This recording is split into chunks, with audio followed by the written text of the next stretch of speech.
आज का question simple है बट कंसेप्चुअली बहुत इंपॉर्टेंट है।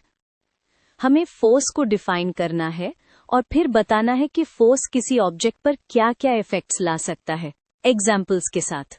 सबसे पहले डेफिनेशन क्लियर कर लेते हैं। फोर्स को आप पुश या पुल समझ सकते हो। जब हम किसी ऑब्जेक्ट को धक्का देते हैं या खींचते हैं और उसकी मोशन या शेप चेंज करने की टेंडेंसी होती है, वही फोर्स होता है।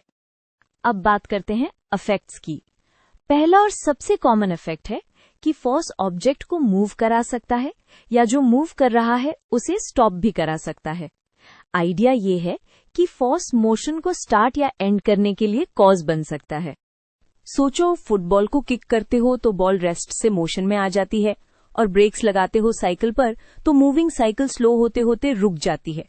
दोनों केसेस में फोर्स ही गेम चेंज कर रहा है। सेकेंड इफेक्ट है force can change the speed of the object. मतलब ऑब्जेक्ट की स्पीड इंक्रीज भी हो सकती है, डिक्रीज भी। यहाँ फोकस ये है कि मोशन है बट उसकी रेट बदल रही है।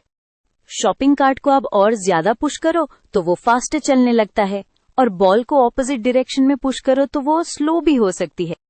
थर्ड इफेक्ट है फोर्स डायरेक्शन चेंज कर सकता है, यानी स्पीड सेम भी रहे फिर भी डायरेक्शन बेंड हो सकती है। ये इफेक्ट आपको टर्निंग सिचुएशंस में क्लियरली दिखेगा।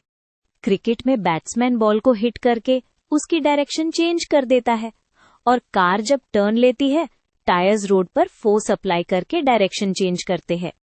फोर्थ इफेक्ट है फोर्स ऑब्जेक्ट का शेप या साइज चेंज कर सकता है।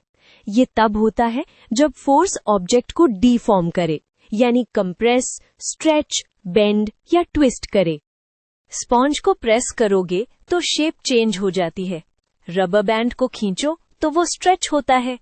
क्ले को दबाओ तो नया शेप बन जाता है। आप एक एक्स्ट्रा पॉइंट भी लिख सकते हो जो टीचर्स ऑफन लाइक करते हैं। फोर्स ऑब्जेक्ट को रोटेट भी करा सकता है। रोटेशन भी मोशन का ही पार्ट है, बस टर्निंग टाइप मोशन। डोर को हैंडल पे पुश करते हो तो डोर हिंज के अराउंड रोटेट करता है। रेंच से नट को घुमाना भी रोटेशन का एग्जाम्पल है। To final wrap up, force basically push या पुल है, और उसके मेन इफेक्ट्स है मोशन स्टार्ट या स्टॉप करना, स्पीड चेंज करना, डायरेक्शन चेंज करना और शेप चेंज करना। एग्जाम्पल्स ऐड कर दोगे तो आंसर कंप्लीट और स्ट्रॉन्ग बन जाता है।